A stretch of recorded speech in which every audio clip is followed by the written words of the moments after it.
curious listeners. Book babes and book bros. Welcome to Book Babble. I'm Rachel, And I'm Tanya, and we're the Witlit Women, your hosts for the day. and today we have a very special guest star. Would you like to introduce yourself? Yes. Hi, my name is Theresa Christine. I write spicy contemporary romance books set in dreamy destinations. My novella is set in the Maldives, and my debut novel, the half of it, is set in a small town in Ireland. Oh, I love the cover for that one. It's so pretty, and the fact that it's in Ireland. I know. Oh, It's a I'm already dreamy sold. destination, yeah. oh, excuse me, Teresa. We are so happy to have you on. Are you ready to babble? Yes, please. Awesome. I will put 5 minutes on the clock. Okay, so the first question I always ask, and I'm super interested in, is what inspired you to write these stories? It's kind of a combination of a few different things. One big aspect is my love of travel. I actually used to be a travel journalist up until the pandemic happened, and I traveled to all seven continents in 2019. So I have a big love for just different locations around the world. I also I've read romance and women's fiction for a very long time. I love when stories kind of rip your heart out, but you get the happy ever after at the end. And so that's sort of what I want to try and write. And for the half of it in particular, I think there was a seed of an idea from my maternal grandmother's ancestry. We never really knew where she came from truly. She was raised in an Irish home, but she was adopted. And she passed Irish traditions to my mom, who passed them to me. And so I always was like, I'm Irish. And then, once I realized that, like, oh, she's adopted, there was always a bit of sort of mystery there. And so that sort of sparked an idea for the half of it. I love that.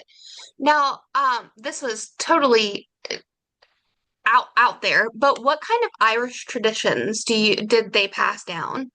So Would love actually, to. there's this one in particular. My mom, for St. Patrick's Day, would always cook corned beef, and I've heard that that's not actually like that was what her mom did, and like that was their family thing. But I actually think in research that I've done that corned beef on St. Patrick's Day is just totally not something that they do there. But like various foods, I know my mom, I this didn't get passed down to me, but my mom did Irish dancing. So yeah, things like that. Irish dancing, they taught that to us in elementary school. Yep. So what's your process for writing? 'Cause these are so interesting. So it's it has evolved since I wrote the half of it. But in general, I'm usually like there's the spark of the location and sort of like what sort of story might go into that. And then these days I really like to plot things out quite a bit. So I will create a really long, detailed outline of everything that happens in each chapter. And I've been having a lot of fun with doing what I call at-home writing retreats. So I just sort of block out my days. I do the Pomodoro method like crazy, and I will spend 3 to 4 weeks just writing the first draft. And then from there, then I edit. Wow. So you had mentioned plotting and also being a travel journalist. How much research goes into your writing because of those things? Yeah, well, with the travel journalism background, being respectful of destinations is very important to me and, very important to people in that profession. So that's something that I definitely pull from. I did just so much research on like Irish, like not Irish language because I don't really use Irish language in this book, but things that like the lingo and things that people will say in Ireland. Um, I I set this book in a fictional location, but it's based off of places that I have been, and so just really like there is quite a lot of research into the location, and because I write contemporary romance, a lot of it is still rooted in reality, and there's not much research needing to be done in that regards, but like character professions, definitely I have to look up like the book that I'm currently editing. One of the characters is a hotel owner, and I don't know much about that, or now I do, but like, that's something I definitely had to Yeah, sit down and research. absolutely. So speaking of research, do you edit your own work too? Do I edit what? Do you edit your work or do you have an editor? Yeah, it's a mix. I do have an editor, absolutely. But this first round of editing that I'm doing with like book two, I'm doing that. I work with critique partners who they're kind of the first people to read it. And then I edit it based on their feedback. So we're focusing more on like loopholes, things in the plot that don't make sense, character reasonings that don't make sense. And then from there, once it's in a really good spot, it does go to an editor for sure. That's amazing. Okay, so we only have 8 seconds left. I'm not going to be able to ask another question. But congratulations, you have officially made it through our 5 minute round of AMA questions. So we will put this piece on our social channels, and the entire interview will go live on Spotify, YouTube, those kind of platforms. Um, there was one question I wanted to ask that we didn't quite get to, and it was, what is the one thing you wish you would have known before starting this journey? Before starting like an author journey? Oh gosh, that's such a good question. I mean, honestly, I think I had to go through this process. And so I couldn't go back and like necessarily change this because I had to go through the process to learn this. But when I mentioned that my editing and like writing process had changed a little bit, when I wrote the half of it, I only plotted it out like loosely. So I knew like certain points throughout the story, but it wasn't a detailed outline. And after I got like the first draft done and went into that first round of what's called developmental edits is kind of the first round of editing you do with the big picture stuff that's not working. Um, there was just quite a lot of stuff that wasn't working. So there were scenes that needed to be cut, and just honestly some major plot points that had to change. And that it's so frustrating when you're like, I just spent all this time writing a book and now I have to like do rewrites and it can be really exhausting. Again, like I think I had to go through that process as a newbie writer and an author, Mhm. but I would have loved to like sit down and just be like, it's okay to try to plot a little more. Yeah. So you had mentioned critique partners and developmental edits. How do you find the people to work with for those types of things? So when I started writing this story, I quickly realized like I'd never written long form fiction before.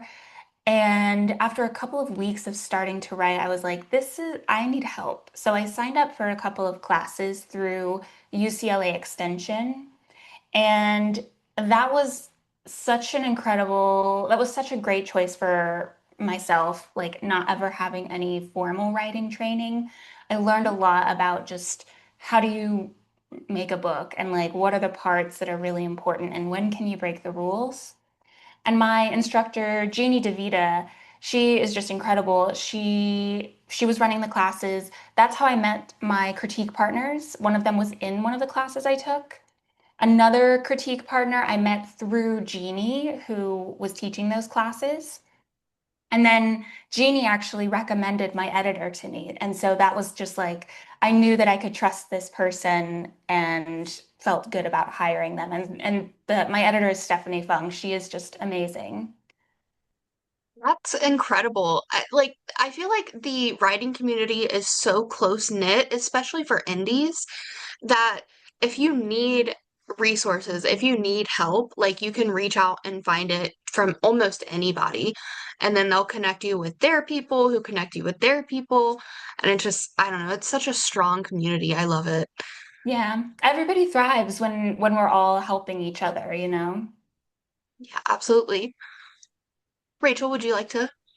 Yeah, so we talked a lot about the indie publishing process, but what made you choose to do that versus traditional? That's a great question. So I set out with writing this book actually wanting to go the traditional route, or like that was kind of the goal in the back of my mind. And I did actually query for about a year with this book. And I wasn't querying, like some people will go hardcore and send out, 100 or more at a time. I didn't do that. I went very slowly. I think I probably queried over the course of a year, maybe 50 agents. So it wasn't like a huge amount. I went slowly and I did get some positive feedback. And, you send them the first few pages. They decide if they want to read more or all of it. And then a certain number of agents wanting to read the whole book. And I got a really nice rejection from an agent that sort of put me down the path thinking like, like my book is good. She, this particular agent said like she enjoyed it. There were lots of great things about it. It just wasn't something she felt a spark with. So I was like, okay, so she likes it. She thinks it's good. It's just to put her effort into representing it. Like she has to really believe she can sell it to a publisher, and she didn't think she'd be able to do that necessarily. So it was like, okay, like maybe indie publishing is the way to go. And I took a few months I honestly like maybe 3 to 6 months, just sort of like stewing on that idea, letting the final query responses come in, and it just felt right at that point. I was like, I don't want to wait around for somebody to give me an opportunity. I would rather create my own opportunities. And this doesn't mean that I can't go traditional in the future if I want to or want to try. It just, now I have a book out and I know the process so much better. Yeah. And that has actually, this was very insightful. I never knew what the query process was because I've never tried it myself. Mm. And like I knew you would go out, you would go, request agents and stuff, but I didn't realize that they could come back to you and be like, oh, let me read X amount of your book or the full book before I even commit to it. So that's incredibly insightful and a piece of information that I feel like not many people know. Yeah. And they can also come back to you and say, I like this book, but I want you to change these things about it. So that's called a revise and resubmit. So you can then decide if you want to revise your book, submit it to them again, and they can still say no. They can still say they don't want to represent you, but it's a possibility they might want to. So there's also that opportunity that might come up. And that did come up for me. And honestly, I was kind of resistant to some of the notes this agent gave me. And that's why I was like, that was another thing that sort of played into like, maybe this is just not the right opportunity for me right now? Yeah, because those revision requests from them that could change the entire book, and it might change the message you're trying to put out there, or the essence of your story, and that's just not something that everyone wants to do. Yeah. Awesome. Well, are there we're starting to run out of time, but are there any other details or anything that you wanted to talk about with your readers that we can give you space to do so right now? Sure, yeah. So I have the half of it, which is out on Kindle Unlimited. And you mentioned the cover. I have to also just mention my cover artist is Morgan Flow Drops. She did such an amazing job with this cover. And I also have a novella set in the Maldives, and it's actually free for newsletter subscribers. So if anybody wants to just read that for free, they can go to my website, which is theresachristine.com. Awesome. Well, Teresa, we appreciate you being on here so much, and we hope that everything goes well with all of your upcoming projects, because I'm sure there are plenty of them. And yeah, again, thank you so much for joining us. Thank you so much, Tanya and Rachel. Thanks. Have a good day. Thanks. Bye. Bye.